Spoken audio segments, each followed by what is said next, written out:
This podcast is a proud member of the Fan Hub 100. Football without fans is nothing, so we've partnered with Fan Hub to put fans first. Search Fan Hub app to play your part in the journey.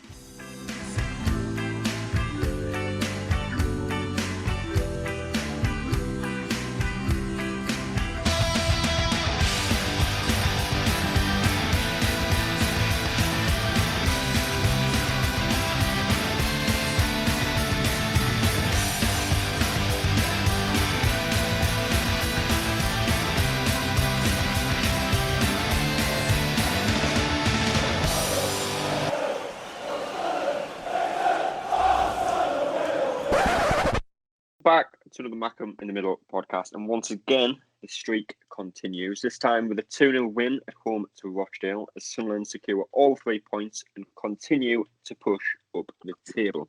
And Michael is with me to talk about the game. How are you getting on? All right. Just got the football on in the background, but a day after a Sunderland win, or whenever you listen to this, 2 days afterwards, can't complain. Happy days for once. Good. I know exactly.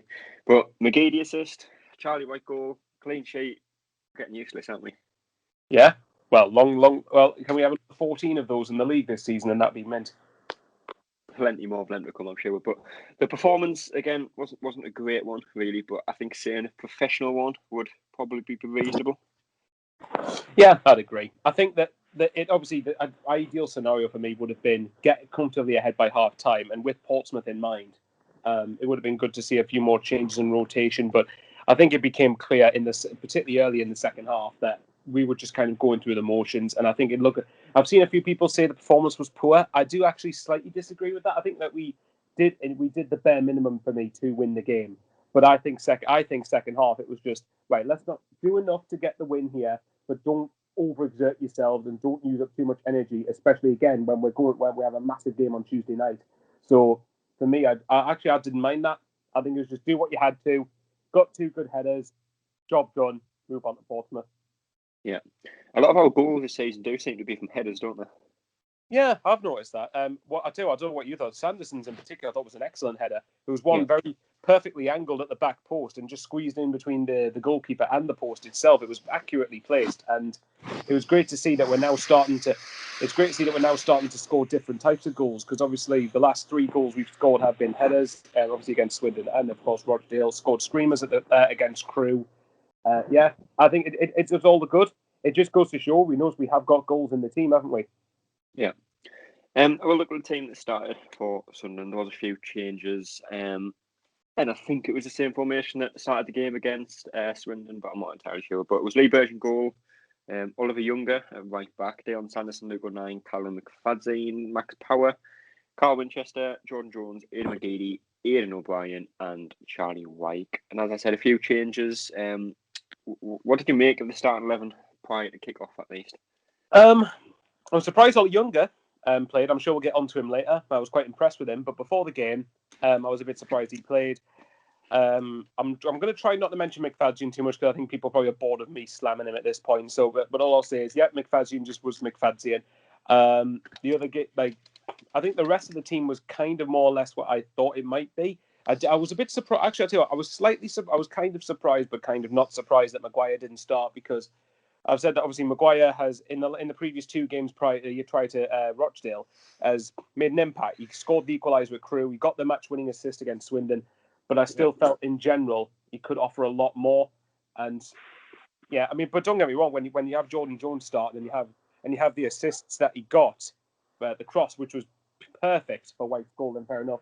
As for the rest of the team, again, it was more or less what I expected. Maybe I thought Scowen might start, but you know, I did say either way, whatever team we put out, irrespective of our injuries, I did think we should have enough to beat Rochdale fairly comfortably. Yeah. No, so that I think it was the second time, maybe the third time we've seen Oliver Younger play. I think he is normally centre half. He did play right back yesterday, and obviously Dion Sanderson will be out of the cup final because he is cup tied. Flanagan, Bailey White, I'm not sure how far they're off. But did you see anything from Young yesterday that impressed, I suppose? Yeah, I thought he was energetic, got himself up and down the pitch, stuck to his position fairly well. I think he was a bit erratic when he tried to clear balls forward or tried to pass the ball. But again, that's only what was it, his 3rd appearance for the first team? second or third. I'm not entirely sure, but well, yeah. Either way, it's not that many. I think that's definitely the first time he's appeared in the league. I think the previous couple of times he would have appeared would have been in the Papa John's Trophy. But I'm trying to remember. I'm sure he played in the defeated Fleetwood when we were both already through. But yeah, he did. Yeah, I thought he did.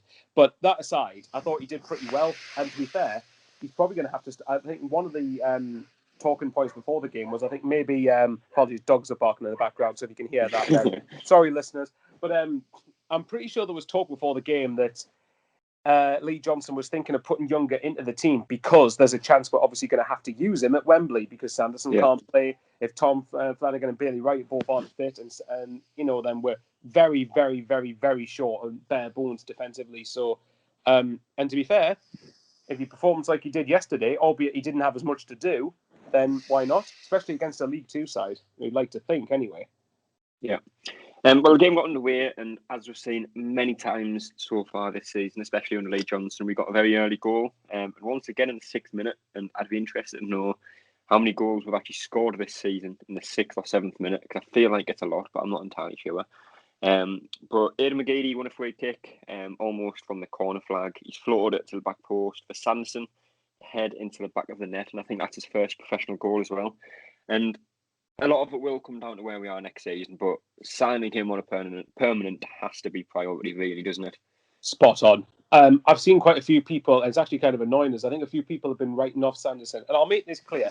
If we don't go up, I absolutely agree with that. If we don't go up, there's no chance for me. Sanderson will want to play in League One again next season. If we do go up, and I'm touching every bit of wood that's in my reach here. If we do go up, then he's only got. I'm right in thinking he's only got 1 year left on his contract at Wolves.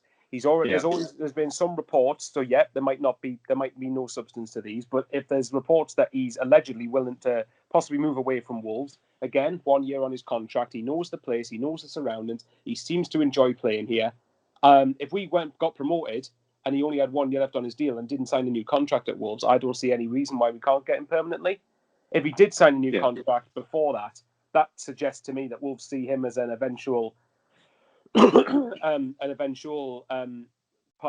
member of their squad. And in which case, though, you can still get him again on loan. So I agree with you. I think signing Sanderson one way or another, but preferably permanently, has to be one of the main objectives next season. And you've got to remember as well that the model that we're going to try and go down, especially with Lee Johnston at the helm, is to try and bring players through for quite cheap fees, really develop them, and then sell them on for a massive profit. Sanderson is going to probably fit that mold, because how old is he? Is he 21, 22? He's 21, yep.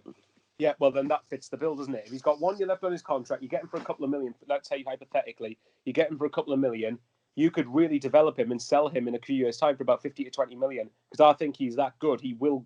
Whether he's good enough to get in Wolves' team... I don't think he's good enough to get in Wolves' team at the minute, because you're expecting him to...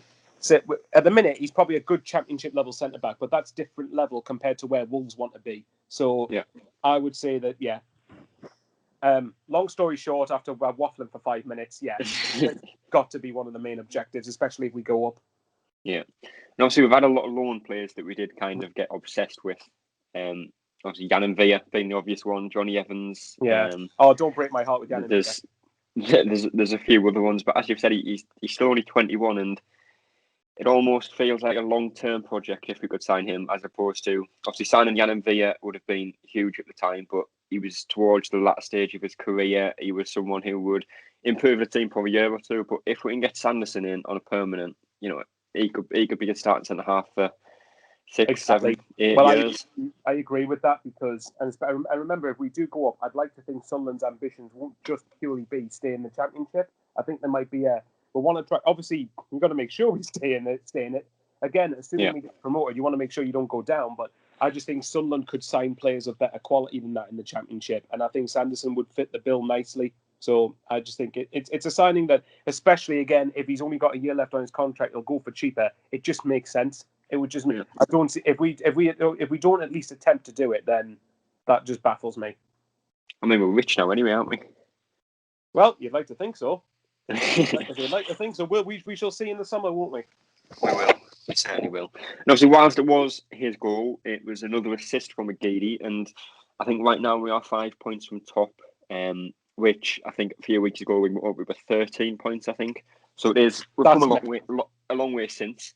And I know hindsight is always a good thing to have, but how many points better off do you think we could have been if Parkinson wasn't so stubborn?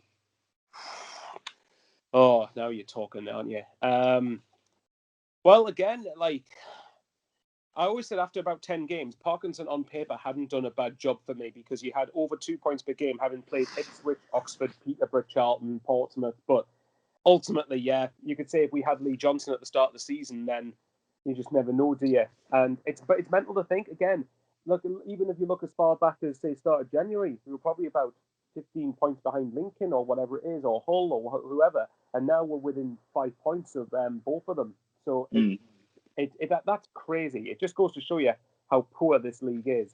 And hopefully Sunderland will do that going forward. Just be quietly consistent and just go on a good winning streak. Even if you consistently win 2 games out of 3, that's going to give you an excellent chance. Yeah, as long as you don't lose the other one.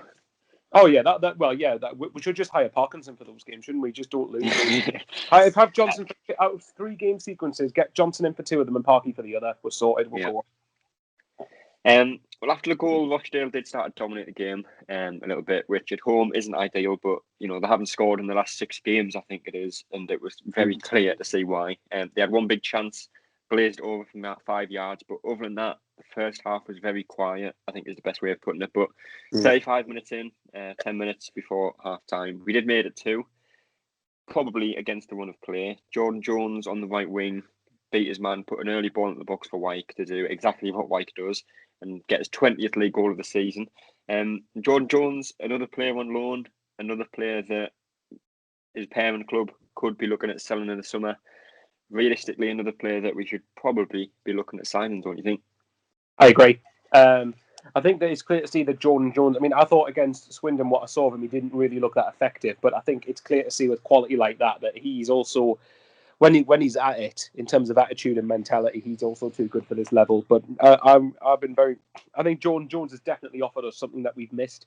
I think we've lacked a bit of pace, a bit of directness, and I think that, again, like I said before, the quality of the cross, which Wyke obviously met with the header, it's just clear to see why Johnson wanted him. And imagine if we do, and obviously Rangers are obviously. I will quickly say congratulations to Rangers because as of not a long ago at the time recording, they've just won the league. But but I think he's a player that Steven Gerrard apparently fell out with him, so I don't think he's going to look to have a long-term future there.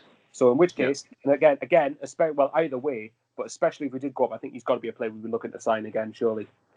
Yeah, I think Gerrard fell out with him because of that COVID situation, wasn't it? I think that was what the alleged reason was. Yeah, I think it was interesting though because I think someone that I speak to who follows Scottish football a lot, obviously Jordan Jones was given an 8-match ban and was suspended by the club. But I think there was a couple of young players a few weeks ago who did exactly what he did, and the club kind of just defended them. I don't think they got a ban of anything, which was interesting. But the second half started.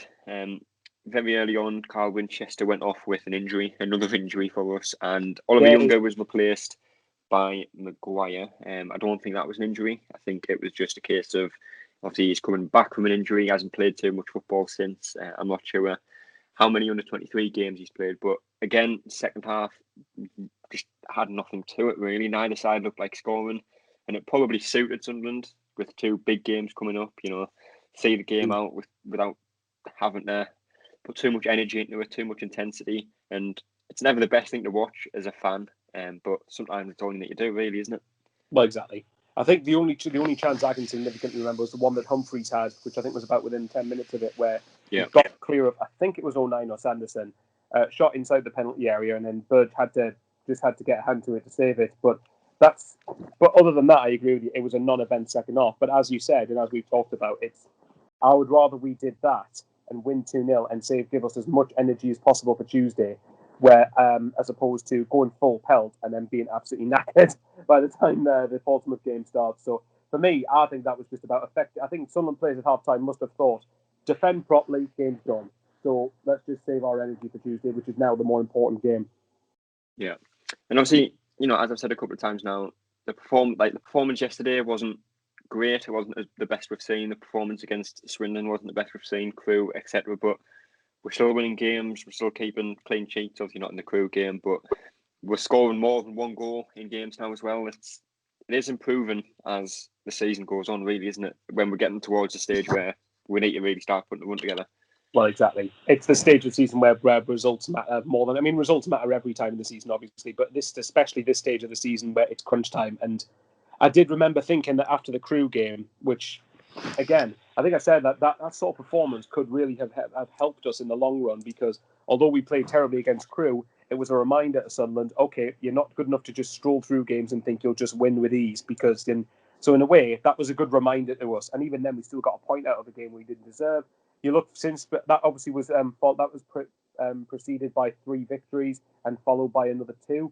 So it's good. It's good that we responded to dropping points against Crewe with back-to-back wins, which had to be the target. It had to have been, we didn't beat Crewe, okay, but now you need 6 points out of these 2 games, definitely. So, and if we can go to Portsmouth and win, which historically for Sunderland has been a pretty big ask, because we tend to do awful at Fratton Park, then it sets us up extremely nicely going into a game at Wembley, which in turn could set us up nicely for the rest of the season.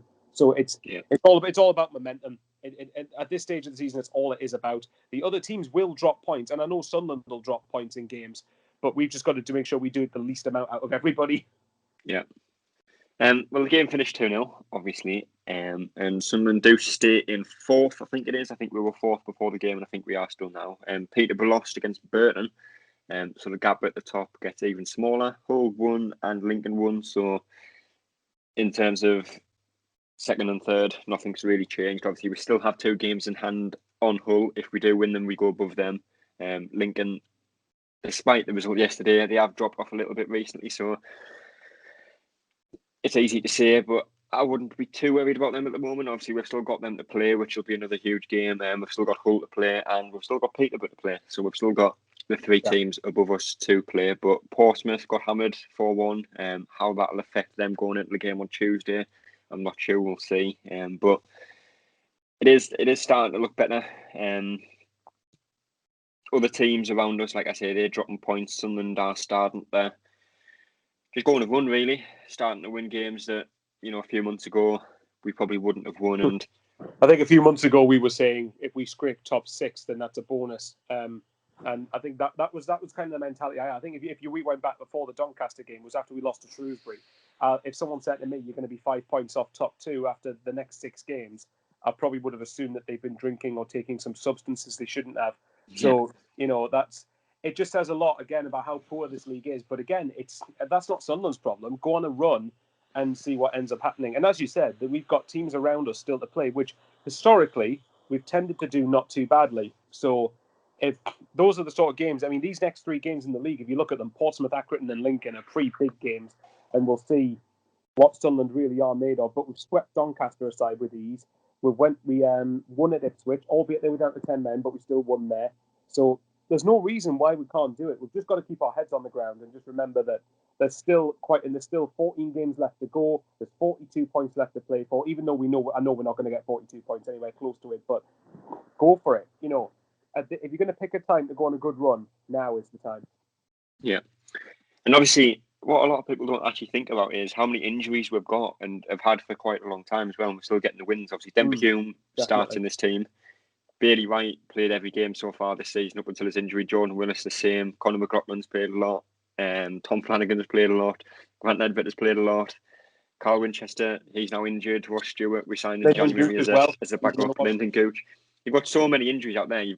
I think Lee Johnson said in one of his interviews after the game, if you put a starting 11 together of the players that we have injured, they'd be competing for the playoffs in themselves. So it just shows how promising it could actually be once we get certain players back. Obviously, Denver Hume coming back will be a huge boost. Can't even tell you how much of a boost that will be at left back. Obviously, he contributes a lot going forward.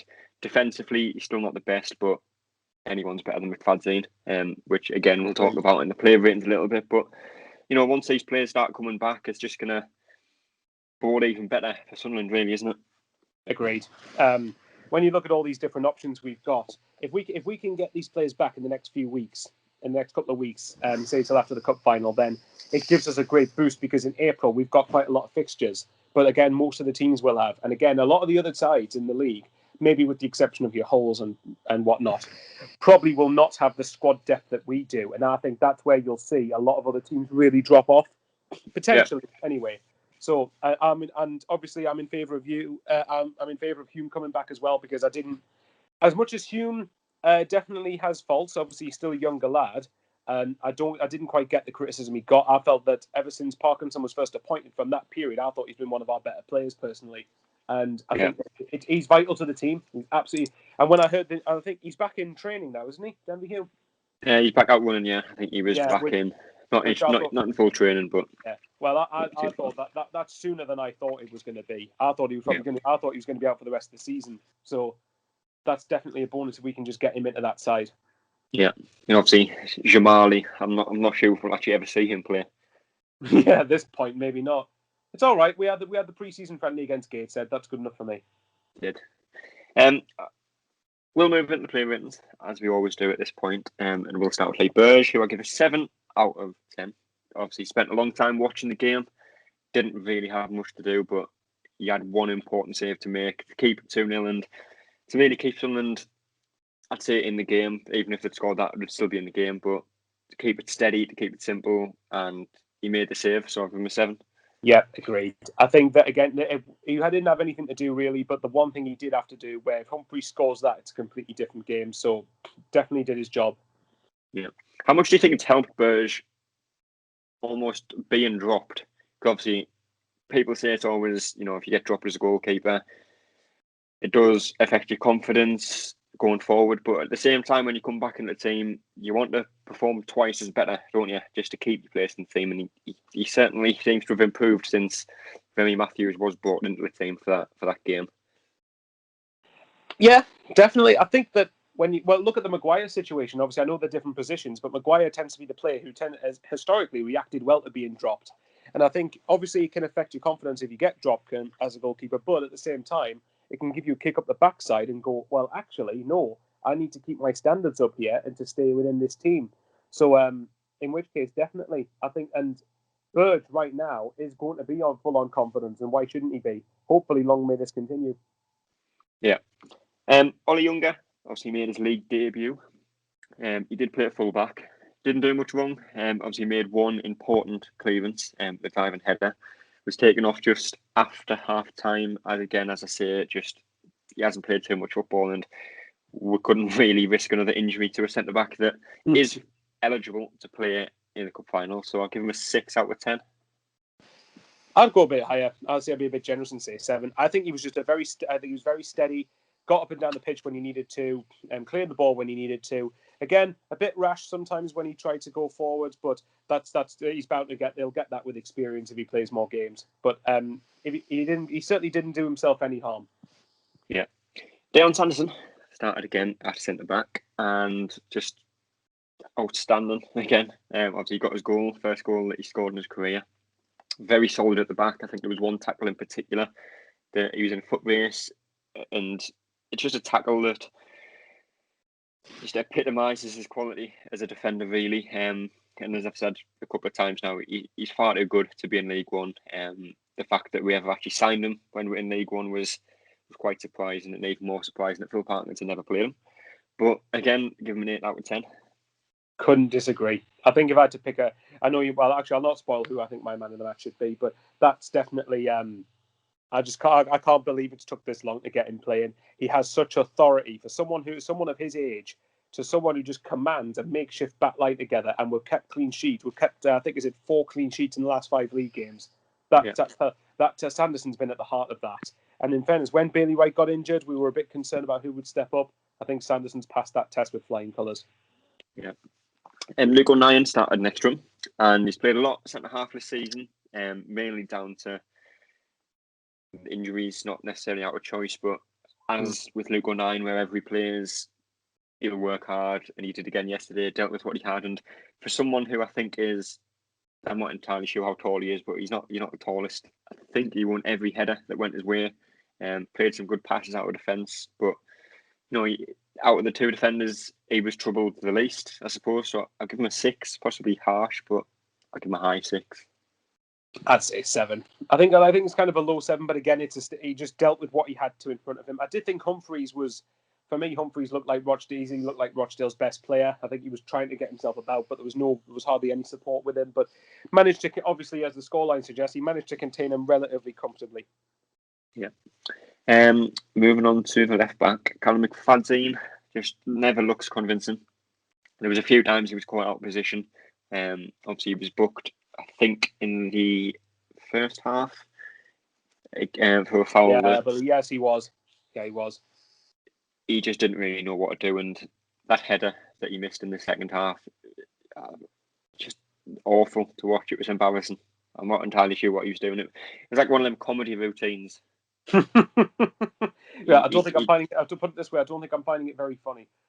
No, he jumped 10 seconds early and just under no pressure missed the header. Completely mistimed it, didn't he? And we were very lucky that Rochdale didn't do anything from it.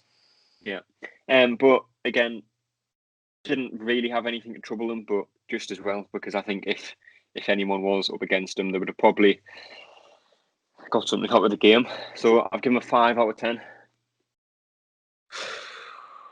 I'm going to go 6 only because I'm in a good mood. That's it. Very, very generous. Yeah, I'm in a generous mood, mate. That's, But what I will say, actually, I'll tell you what I will say is I'll be quite apprehensive. If he plays against Pompey, then I'll be amazed if Pompey didn't, irrespective of Pompey's recent form, if Pompey didn't target him, then I don't know. They've got Marcus Harness against him if he's playing. Him or Ronan Curtis, particularly if they interchange and switch all the time. I do not. Johnson, please do not play Mcfadzin against Portsmouth, preferably ever again, but especially not on Tuesday. Yeah. Max Power, obviously, started in midfield. He's been all over the place, similar to O'Neill. Moved to right back in the second half, and when he did that, he looked a bit complacent. But in midfield, he played some good stuff, played some deep passes, made some important tackles. So again, I've given him a 6. I'd say, I think I'm doing the sevens club here. I'll say another welcome Max Power.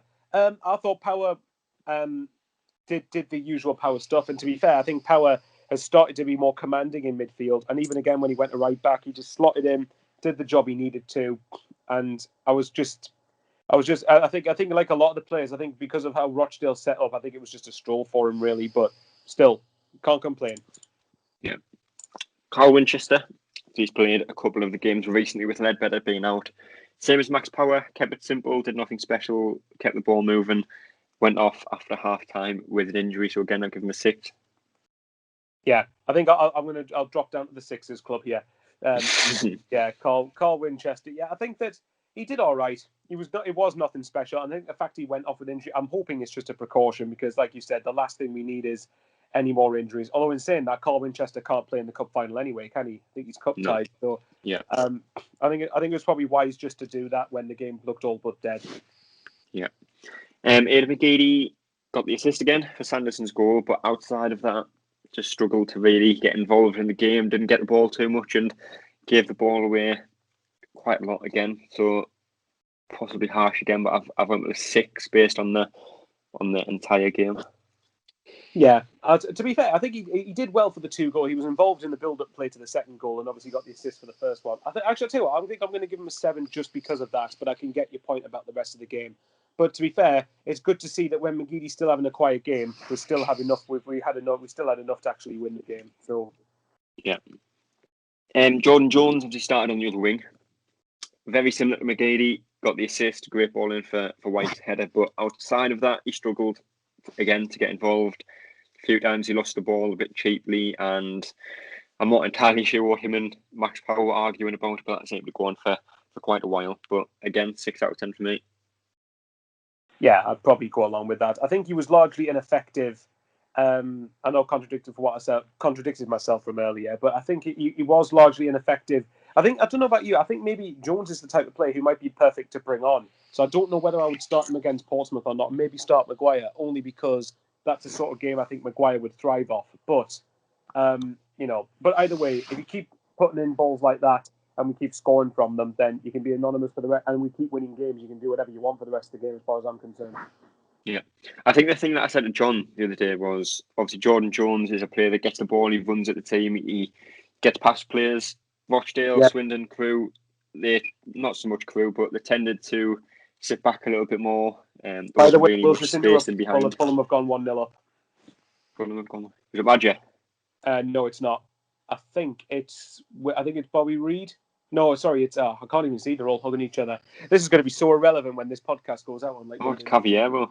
I was 20 seconds behind there you. you go. They've deserved it, mind. But anyway, I've got a bet on Fulham to win. Yeah. Well, sorry. Carry on. Well, I was saying we got sidetracked there from Fulham. It's always good to see Liverpool get beat. Don't care what people say. Well, see, I'm more bothered about the relegation battle than I am Liverpool losing. Yeah. Obviously, Chris Maguire is a player that I think against Swindon Crew had a big effect because, he doesn't need the space to run into. He doesn't need to get in behind. Yeah. He can just make something from nothing. He can move the ball a yard in front of him, shoot, pass, cross, whatever he wants to do. But Jordan Jones, against a team like Portsmouth, might be better to start for me because I think Portsmouth will try and come at us. Obviously, they need to win the game as well. But especially because they'll be wanting a response after getting battered off Northampton as well. Yeah, that was an interesting result, wasn't it? Just a bit. Well, one of those times you look at the scores and your mouth just falls open. Mine was like that when I saw. I wasn't shocked that I wouldn't have been shocked that Pompey got beat, but I did think by that scoreline, Jesus Christ. I think it was 3-0 at half time, wasn't it? It was 4-0.